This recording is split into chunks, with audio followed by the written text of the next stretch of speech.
தலைப்பு கிருஷ்ணலீலை. மாடத்திலிருந்து மெல்லிய இசையின் ஒளி என்னை நோக்கி மிதந்து வந்தது. அதனுடன் புல்லாங்குழல் ஓசையும் இணைந்தது. அந்த இசையோடு ஒரு சிறிய மேளத்தின் இரகசியமான ஒளியும் சேர்ந்தது. திடீரென சோகமாக பாடும் ஒரு பெண்ணின் மெல்லிய குரல் அந்த இரவை நிறைத்தது. அந்த குரல் உயர்ந்து தாழ்ந்து விலகிச் சென்று மீண்டும் திரும்பி வந்து எனக்கு மேலே நடுங்கி ஒலித்தது. கணவாயை கடந்தபோது நான் கேட்ட அதே குரல், என்னால் மறக்க முடியாத அந்த குரல். மஞ்சளுடை அணிந்த பெண்கள் நிலவரையிலிருந்து நடனமாடியபடி வெளியே வந்தனர். அவர்கள் கைகளை கோர்த்து என்னை சுற்றி ஒரு வட்டம் அமைத்து நடனமாடினர்.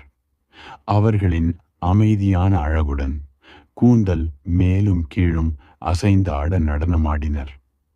அவர்களின் நகைகள் மீது நிலா மெல்ல ஒளிர்ந்தது. அந்த வட்டத்திலிருந்து ஒரு பெண் வெளியே வந்து நடனமாடியபடியே என் முன் வந்து நின்றாள். டோல்மா என்றேன். சொன்னான். அவள் என் கையை பிடித்து இழுத்து நடனத்தில் என்னையும் சேர்த்து கொண்டாள். அதன் அர்த்தம் என்னவென்று தெரியாமலே அவர்கள் செய்வதை பார்த்து அதே போல நானும் குனிந்தும் வளைந்தும் என்னால் முடிந்தவரை டோல்மாவுடன் சேர்ந்து ஆடினேன். அது எனக்கு கழுகு தன் சிறகுகளை விரிப்பது போலவும், நள்ளிரவு காற்றில் மரங்கள் கிளைகளை அசைப்பது போலவும், புகை வானை நோக்கி மெல்ல எழும்புவது போலவும் இருந்தது. நாங்கள் கைகளை கோர்த்து கடிகாரச் சுற்றில் ஆடும்போது மற்ற பெண்கள் எதிர் கடிகாரச் சுற்றில் ஆடினர். திசையை மாற்றிய போது நாங்களும் அவர்கள் திசைக்கு மாறிக்கு கொண்டோம். இப்படியே மாறி மாறி செய்து கொண்டிருந்தோம். அப்போது சில பெண்கள் பெரிய வட்டத்திலிருந்து விலகி அதற்குள்ளேயே ஒரு சிறிய வட்டத்தை அமைத்து ஆடத் தொடங்கினர். பெரிய வட்டம் எதிர்கடிகாரச் சுற்றில் ஆடினால் சிறிய வட்டம் அதற்கு எதிர் திசையில் சுற்றி வந்தது. நானும் டோல்மாவும் சில சமயம் சிறிய வட்டத்திற்கு எதிர் திசையிலும் சில சமயம் அவர்களுடன் அதே திசையிலும் சுற்றி வந்தோம். இவ்வாறு மற்ற 2 வட்டங்களின் திசைகளையும் மாற்றி மாற்றி அதற்கேற்ப ஆடினோம். இந்தியர்கள் இதை கிருஷ்ணலீலை என்று அழைக்கும் சிற்றின்ப நடனம். கிருஷ்ணர் விஷ்ணுவின் 8வது அவதாரம். அவர் எப்பொழுதும் இடையர் இனப்பெண்களால் சூழப்பட்ட மாறாத இளமையுடைய கடவுள்.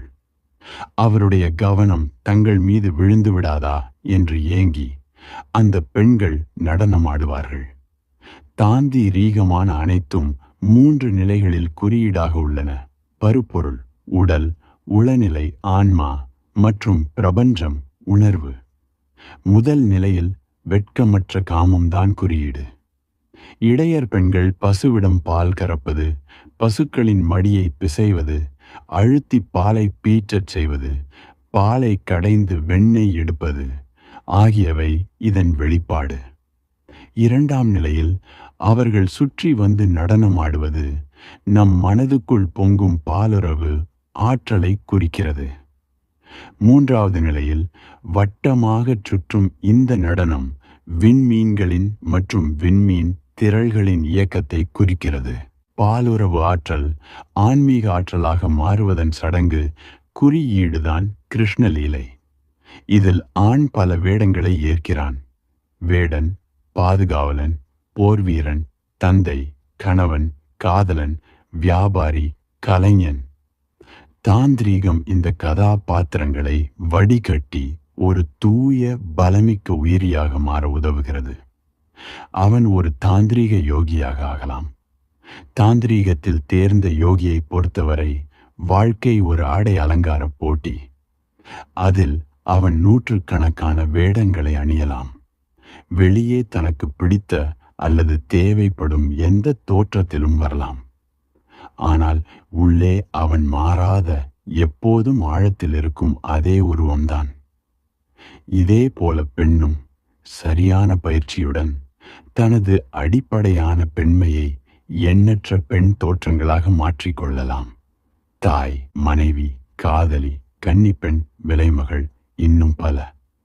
அவள் ஒரு குறிப்பிட்ட தாந்திரீக நிலையில் ஒன்றன் பின் ஒன்றாக அல்லது ஒரே நேரத்தில் இந்த வேடங்களை செய்யலாம்.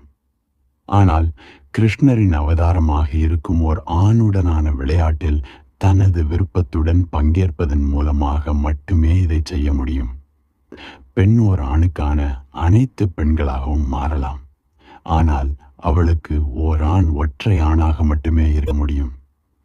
அவனுக்கு அவள் முடிவற்ற பெருக்குதலின் வடிவம், அவளுக்கு அவனோ பெருக்குதலுக்கு ஆதாரமான ஒருங்கிணைப்பின் வடிவம். நடன பெண்கள் உணர்ச்சி மிக்க பாலுறவு ஆற்றலின் கண்ணால் காணக்கூடிய வெளிப்பாடுகளாக மாறினர். தாந்திரீகம் என்ன கற்பிக்கிறது என்றால், சமூக வழக்கங்கள் மற்றும் வெளிப்படையான வேறுபாடுகள் என்ற தடைகளை உடைத்து வெளியேற வேண்டுமென்றால் பொங்கி வழியும் உணர்ச்சி வேண்டும். காம இச்சையால் உண்டான ஓர் ஆற்றலே இந்த உடைப்பை செய்ய தேவைப்படும். புராணத்தின்படி கிருஷ்ணர் தன் உருவத்தை பலவாக்கி அனைத்து இடையர் பெண்களோடும் ஒரே நேரத்தில் உறவு கொள்கிறார். ஒவ்வொரு பெண்ணும் கிருஷ்ணர் தன்னுடையவர், தனக்கு மட்டுமேயானவர் என்று நினைக்கிறாள். இது துரோகமா? இல்லை. ஏனென்றால் இடையர் பெண்களும் பெண் தெய்வமான லட்சுமியின் அம்சம். கிருஷ்ணலீலை, அதாவது கிருஷ்ணரின் விளையாட்டு, தெய்வீக காதலின் குறியீடான வெளிப்பாடு. விஷ்ணுவும் லட்சுமியும் நித்திய காதலர்கள். அவர்களது காதல் தாந்திரீகமானது. ஏனென்றால் அது எந்த கட்டுப்பாடும் இல்லாதது, முன்னுதாரணமற்றது. அவர்கள் வெவ்வேறு பாத்திரங்களை ஏற்பதால் அவர்களது இணைவு ஒவ்வொரு முறையும் புதிதாகவும் புத்துணர்வு தருவதாகவும் இருக்கிறது. அவர்களது ஆற்றலும் தீராததாக இருக்கிறது. இசை நின்றபோது சிறிய வட்டத்தில் இருந்த பெண்கள் நகர்ந்து மீண்டும் பெரிய வட்டத்திற்குள் சேர்ந்து கொண்டனர். பிறகு அந்த வட்டம் பிரிந்து நீண்ட வரிசையாகி அருகில் இருந்த நிலவரை நுழைவாயிலை நோக்கி நடனமாடியபடி சென்றது. டோல்மா என் கையை பிடித்து வெண்ணெய் விளக்குகள் மங்கலாக எரிந்து கொண்டிருந்த நிலவரை கூடத்திற்கு அழைத்துச் சென்றாள். சற்று நேரம் கழித்தே ஒரு பெரிய கல் லிங்கத்தின் முன் அமர்ந்திருந்த 12 மிகவும் வயதான பெண்கள் வெளியே கேட்காத மந்திரங்களை முணுமுணுத்தபடி முன்னும் பின்னும் உடலை சாய்த்து ஆடிக்கொண்டிருந்தது. என் கண்களுக்கு புலப்பட்டது. அவர்களுக்கு அருகில் செப்பு பானைகளிலிருந்து வழக்கத்திற்கு மாறாக குமட்டும் தித்திப்பு வாசனையுடன் தூப புகை எழுந்து கூரையை நோக்கிச் சென்றது. மஞ்சளுடை அணிந்த பெண்கள் அப்போது திரும்பி வந்தனர். பக்கவாட்டு பாதை ஒன்றிலிருந்து அவர்கள் வந்தனர். அவர்களில் ஒருத்தி டோல்மாவிடம் வந்தாள். இன்னொருத்தி என்னிடம் வந்தாள். ஒரு வட்டம் உருவானது. நாங்கள் லிங்கத்தையும் அதை சுற்றி அமர்ந்து மந்திரம் உச்சரிக்கும் என்பது வயதுக்கு மேற்பட்ட அந்த பெண்களையும் சுற்றி வந்தோம். இந்த திசையில் ஒரு சுற்று, அந்த திசையில் ஒரு சுற்று, பிறகு மீண்டும் பழையபடி. அந்த முதிய பெண்கள் தலையை உயர்த்தி என்னை பார்த்து தங்கள் போக்கை வாய்களில் சிரித்தனர்.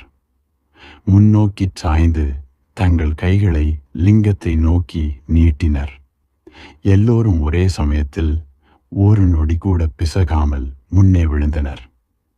ஒருவித சன்னதத்தில் அவர்களது நலிந்த முதிய உடல்கள் வெட்டி இழுத்தன. ஏதோ அவர்கள் மரணிக்கப் போகிறார்கள் என்பது போல் இருந்தது. பிறகுதான் அதுவும் கிருஷ்ண லீலை என்பது எனக்கு தெரிய வந்தது. பெண் தனது பல்வேறு அவதாரங்களை எடுப்பது புரிந்தது. கன்னிப்பெண், நடன மங்கை, வயதான மூதாட்டி, குழந்தை, தாய், பாட்டி, மரணத்தின் பிளந்திருக்கும் வாய், எல்லாமே பெண்கள்தான். இவையெல்லாம் அவளது வளர்ச்சியும் படிப்படியான தேய்வுமான நிலைகள். ஆனால் வெளித்தோற்றம் மாறிக்கொண்டிருக்க உள்ளே அவள் எப்போதும் போலவே இருக்கிறாள். எதிர்த்துருவமாக, எதிர்பாலினத்தவளாக, முழுமையின் இன்னொரு பாதியாக. தாந்திரீகம் ஒன்று சேர்தலுடன் தொடங்குகிறது. இரண்டும் சேர்ந்து ஒன்றாகும் போது முழுமை உயிர் பெறுகிறது. இதை எனக்கு கற்பித்த பெண் காதலி அவதாரத்தில் வந்தவள். அந்த 12 முதிய பெண்கள் லிங்க வழிபாட்டை முடித்ததும் டோல்மா என்னை அழைத்துச் சென்ற குறை வெளிச்சத்தில் இருந்த நிலவரைக்கு அந்த பெண் வந்தாள். வட்டமாக வைக்கப்பட்டிருந்த வெண்ணெய் விளக்குகளின் நடுவே இதழ் விரியும் தாமரை பல வண்ணங்களில் வரையப்பட்டிருந்த ஒரு மெல்லிய தரை விரிப்பு காணப்பட்டது. டோல்மா என்னை தாமரையின் மையத்திற்கு அழைத்துச் சென்றாள். என்னை முழங்காலிடச் செய்து எனது ஆடைகளை நீக்க ஆரம்பித்தாள். அவளது அசைவுகள் நிதானமாக ஒரு சடங்கு போல் இருந்தன. என்ன செய்யப் போகிறாள் என்று எனக்கு தெரியவில்லை. நான் நிர்வாணமான போது எனது கால்களை மடித்து பத்மாசனத்தில் அமரச் செய்தாள். தாமரையில் இருக்கும் ஆபரணமே வாழ்க. சில அடிகள் பின்னே சென்று சற்று தொலைவில் இருந்து என்னை பார்த்தாள். டோல்மா ஒரு தாந்திரீகர், அதில் சந்தேகமில்லை. அவள் உங்களை பார்க்கும் விதத்தில்தான் அவளது உண்மையான இயல்பை அறிய முடியும். தாந்திரீக பார்வை உங்களை தழுவும் போது ஏதோ பலமிக்க சக்தி உங்களை வந்து தாக்கியது போல உணர்கிறீர்கள். உங்களுடையதை விட பலமானது மட்டுமல்லாமல் மிகவும் இயல்பானதும் அதிக குழப்பமில்லாததுமான ஒரு சக்தியின் அரவணைப்புக்குள் உங்களை கொண்டு நிறுத்தியதை உணர்கிறீர்கள். நீரில் தத்தளிக்கும் உங்களை உயிர் காக்கும் படகுக்குள் ஏற்றிவிட்டது போல உணர்கிறீர்கள். விவரிக்க முடியாத நிம்மதியை உணர்கிறீர்கள். மேன்மை மிக்க லாமாவின் பார்வை இது போலிருக்கும். யோகானந்தரிடம் அது இருந்தது. ஆல்பர்ட் ஐன்ஸ்டீனிடம் கூட இருந்தது. 5 வயதுக்குட்பட்ட குழந்தைகள் அனைவரிடமும் உள்ளது அது.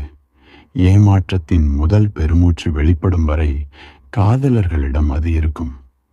தாந்திரீக பார்வை அப்பாவித்தனமானது, தந்திரமானது, குறும்புத்தனமானது, நிம்மதி தரக்கூடியது, விஷமத்தனமானது, நான் பார்த்து கொள்கிறேன் என்று உறுதி தரக்கூடியது, கேலி நிறைந்தது, இந்த சிரிப்பாலானது. இவையெல்லாம் பெரும் எதிர்நிலைகள். ஒரு மனநிலை உங்களுக்கு கிடைக்கும். தாந்திரீக பார்வை இதயத்திலிருந்து தன்னிலை மாறவில்லை என்ற உணர்வின் மையத்திலிருந்து வாழ்வெனும் பெரும் புதிரிலிருந்து பார்க்கப்படும் பார்வை. தாந்திரிக பார்வை புறக்கணிக்க முடியாதது. நீங்கள் கடும் குளிரில் இருக்கையில் ஒரு கதகதப்பான அலையாக அது உங்களை தழுவும். உங்களுக்கு மூச்சு முட்டும் போது சட்டென்று வீசும் புத்துணர்வு மிக்க தென்றலாக இருக்கும். அதை எதிர்த்து நிற்பதற்கு பதிலாக அதனிடம் சரணடையுங்கள். அதனோடு சேர்ந்து கொள்ளுங்கள். அந்த பார்வையில் கண்டிப்பும் கோபமும், இது அபூர்வம் தெரிந்தாலும் கூட நீங்கள் நன்றியுடனேயே பதிலளிப்பீர்கள். கண்டிப்பும் கோபமும் உங்களது மனவெளியில் உண்டான ஒரு காலநிலை மாற்றமன்றி, ஒரு நட்பான எச்சரிக்கையன்றி வேறில்லை என்பதை உணர்கிறீர்கள். தாந்திரீக பார்வை கேள்வி கேட்கிறது, அதே நேரம் பதிலும் சொல்கிறது. பதிலை நீங்கள் ஏற்றுக்கொள்வதால் உங்கள் மீதான நம்பிக்கையையும் அது வெளிப்படுத்துகிறது. அது உங்களை தரையிலிருந்து உயர்த்துகிறது. உங்களை உலகின் மிகப்பெரிய சதித்து கொண்டு வருகிறது. வாழ்க்கையை நீங்கள் சுமந்து திரிய வேண்டிய சுமை இல்லை. அது உங்கள் மரணம் வரை ஒளியின் ஊற்றாக விளங்கக்கூடிய ஒரு பரிசு. புத்தரை போல வெண்ணெய் விளக்குகளின் வட்டத்துக்குள் உட்கார்ந்திருந்த என்னை டோல்மா பார்த்து நெற்றி தரையில் பட வீழ்ந்து வணங்கி 3 முறை ஓம் மணி பத்மே ஹியூம் என்றாள். அப்போதுதான் அது நடந்தது. என்னால் சிரிப்பை அடக்க முடியாமல் போனது. சிறிது நேரத்திற்கு விலகி தொலைவிலிருந்து இதையெல்லாம் பார்த்தேன். குழந்தைத்தனமாகவும் சற்றே முட்டாள்தனமாகவும் தெரிந்தது. உண்மையிலேயே இது குழந்தைத்தனமானது, முட்டாள்தனமானது என்று உணர்ந்தேன். இது ஒரு வெறுமையான விஷயம். அந்த வகையில் எல்லா சடங்குகளுமே வெறுமையானவைதான். தொடர்ச்சியான வார்த்தைகள் மற்றும் உடலசைவுகளான சடங்குகள், அவற்றில் பங்கேற்போரின் உணர்வுகளாலேயே அவர்கள் விரும்பிய அர்த்தத்தை பெறுகின்றன. அந்த நேரத்தில் பௌத்த தத்துவமான சூன்யதா, வெறுமை, முன்னெப்போதையும் விட எனக்கு நெருக்கமானதாக தோன்றியது. அனைத்துமே சாரமற்ற வெறுமை என்று உணர்ந்தேன். வெறுமையை நிரப்பியிருப்பவை நம் மன பிரம்மைகள் அன்றி வேறில்லை. நிலவரையில் ஆழ்ந்த மௌனம் நிலவியது. சுவர்களிலிருந்து கசகசப்பான மண்ணுக்குரிய சாம்பல் நிற கதகதப்பு வெளிப்பட்டது. என் கண்களை மூடிக்கொண்டேன். முதல் கேட்டது கீழே நடைவழியில் ஒலித்த மெல்லிய மணியோசை. அதைத் தொடர்ந்து வழவழப்பான கல் தரையை மெல்ல உரசி வரும் வெற்று பாதங்களின் ஓசை. கண்களை திறந்தபோது என் முன்னே அவள் நின்றிருந்தாள். அவளது பிரமிப்பூட்டும் அழகு என்னை பதற்றத்தால் நிரப்பியது. காலிலும் மணிக்கட்டுகளிலும் பூட்டியிருந்த மணி கொலுசையும் கூந்தலில் அணிந்திருந்த ஆபரணங்களையும் தவிர்த்து அவள் உடலை மூடியிருந்த மெல்லிய சேலை வழியே அவளது உடற்கட்டை என்னால் பார்க்க முடிந்தது. இடுப்பின் மெல்லிய வளைவுகள், துல்லியமான வட்டமாய் அமைந்த தொய்வில்லாத தரங்கள், அந்தரங்க பகுதியின் அடர் கரிய நிறம், நீண்ட கரிய அவளது கேசம் பெரிய முடிச்சிட்டு கட்டப்பட்டிருந்தது. அவள் நெற்றியில் சிவனின் குறியீடான கருஞ்சிவப்பு பிறை. அவள் இந்திய பெண், திபெத்தைச் சேர்ந்தவள் அல்ல. 2 நாட்களுக்கு முன்பு மடத்துக்கு வந்த இந்திய தாந்திரீக குழுவில் இருந்தவர்களுள் ஒருத்தி என்பதை உடனே கண்டுகொண்டேன். அவள் கைகளை குவித்து என்னை வணங்கினாள். பிறகு நடனமாடத் தொடங்கினாள். அவளது நடன அசைவுகள் ஒரே நேரத்தில் நளினமாகவும் அபத்தமாகவும் இருந்தன. நாணமும் வெளிப்படையாகவும் சீர்மை குன்றியும் சீராகவும் அமைந்த என்னையும் மனிதனை தாண்டிய ஓர் உச்ச ஆண்மகனையும், பிறகு பிரபஞ்ச எதிர்நிலைகளின் வடிவமாக வரித்து கொண்ட என்னையும் கலவிக்கு அழைத்த அசைவுகள் அவளிடமிருந்து வெளிப்பட்டன. அவளது நடனம் எதிரெதிரானவற்றின் ஒருங்கமைவாக இருந்தது. அது புலனின்பம் தருவதாக இருந்த அதேவேளை சடங்கு பூர்வமானதாகவும் அனுபவத்தை தருவதாகவும் இருந்தது. உணர்வை தூண்டுவதாக, கிட்டத்தட்ட காம வெறியூட்டுவதாக இருந்தாலும் ஆழ்ந்த மறைபொருள் கொண்டதாகவும் இருந்தது. தனது காமம் பொங்கும் நடன அசைவுகள் மூலம் அவள் ஆன்மீகத்தின் உயரங்களை வெளிப்படுத்தினாள். அவளது நடனமும் கிருஷ்ண லீலைதான்.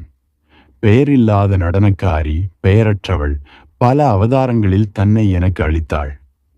பாம்பாக, மிருதுவான பூனைக்குட்டியாக, நறுமண மலராக, ஆதரவற்ற குழந்தையாக, செல்மிஷக் குழந்தையாக, தந்திரமிக்க விலைமகளாக, புரிதலுள்ள தாயாக, மனம் மீறிய உறவில் ஈடுபடுபவளாக, தேறுதலளிக்கும் கன்னிகாஸ்திரியாக, போதை கொண்ட விலைமகளாக, கண்ணியமான ஆனால் தீவிர உணர்ச்சி பெருக்களுடைய காதலியாக, நாணம் கொண்ட கன்னி பெண்ணாக, ஆணுடலை ஆராய்ந்தறியும் ஆவல் மிக்க பெண்ணாக.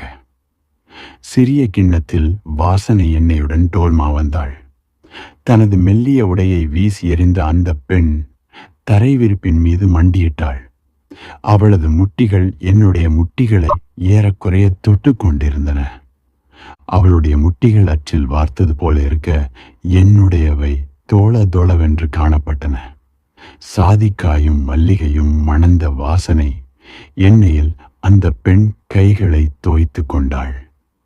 விரல்களால் என் மேல் அந்த எண்ணெயை தேய்த்துவிடத் தொடங்கினாள். என் உடம்பில் ஓர் அங்குலத்தையும் அவள் விடவில்லை. உணர்வை தூண்டும் இந்த சடங்கின் போது டோல்மா வெண்ணெய் விளக்கு வட்டத்துக்கு வெளியே மண்டியிட்டு செப்பு கிண்ணத்தில் ஒரு சிறிய மந்திரத்தை தொடர்ந்து உச்சரித்தவாறு தூபத்தை ஏற்றி கொண்டிருந்தாள். சடங்குக்கு ஏற்றபடி உடல் அசைவுகளை மேற்கொண்டிருந்தாள். அவளை பார்க்க பெருமகிழ்ச்சியில் திளைத்தவாறு விசித்திரமான அனுபவத்தில் ஆழ்ந்திருப்பது போலிருந்தது. அவள் அறைக்குள்ளேயே இருந்தாள். எங்களை ஆவலுடன் பார்த்து கொண்டிருந்தாள். அது அங்கே தேவையே இல்லை என்ற போதும் எங்களை உற்சாகப்படுத்தக்கூட செய்தாள். காதலர்களின் உடல்கள் ஆற்றல் மிக்க வாத்திய கருவிகள், கலவியில் உடல்களை இணைக்கும் நிலைகள், ஒத்திசைவை உருவாக்கும் அடிப்படை அம்சங்கள். தொடக்கத்தில் இது ஓர் இருவர் இசை போல. 2 இசை கலைஞர்கள் தாங்கள் மனப்பாடம் செய்து வைத்திருக்கும் ஒரு இசை கோர்வையை இசைக்கிறார்கள். திறமையுடனோ திறமை குறைவாகவோ. அவர்களுக்கு திறமை இருக்கலாம். அவர்கள் உணர்ச்சியுடன் பாடலாம். புதுமைகளை புகுத்தி இசையை இன்னும் சிறப்பாக்கலாம். ஆனால் அவர்கள் இசைப்பது ஏற்கனவே எழுதப்பட்ட இசை குறிப்பைத்தான். எப்படி இசைத்தாலும் அந்த குறிப்பின் உயர்ந்தபட்ச மறு இசைப்பு என்பது தவிர்த்து அதில் வேறொன்றுமில்லை. தாந்திரீகம் புதியனவற்றை முயற்சிப்பது. 2 இசை கலைஞர்கள் சேர்ந்து தங்களது இசைக்குறிப்பை இசைத்துச் செல்கையில் ஒத்திசைவு கூடுவதற்காக புதிய சாத்தியங்களை கண்டறிதல். அவர்கள் இயல்பாக இசைக்கிறார்கள். அவர்களது கலவி தருணங்களின் தொடர்ச்சியால் வழங்கப்படும் வாய்ப்புகளிலிருந்து பெருகி வருகிறது. அதே நேரம் தாந்திரீகத்தின் முரண்பாடுகளால் அது சடங்காகிறது. ஏனென்றால் தாங்கள் செய்வது தற்செயலானது அல்ல. தங்கள் இலக்கை அடைய ஏற்ற தொடர்ச்சியான வாய்ப்புகளை பின்தொடர்வதுதான் என்ற புரிதல் அவர்களுக்கு இருக்கிறது. தாந்திரீகம் என்பது நூல் அல்லது தறி.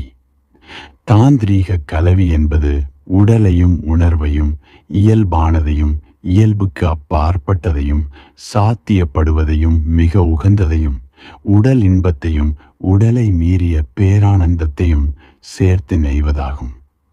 இவற்றை செய்வதன் மூலம் கலவி ஒரு மண்டலமாக மாறுகிறது.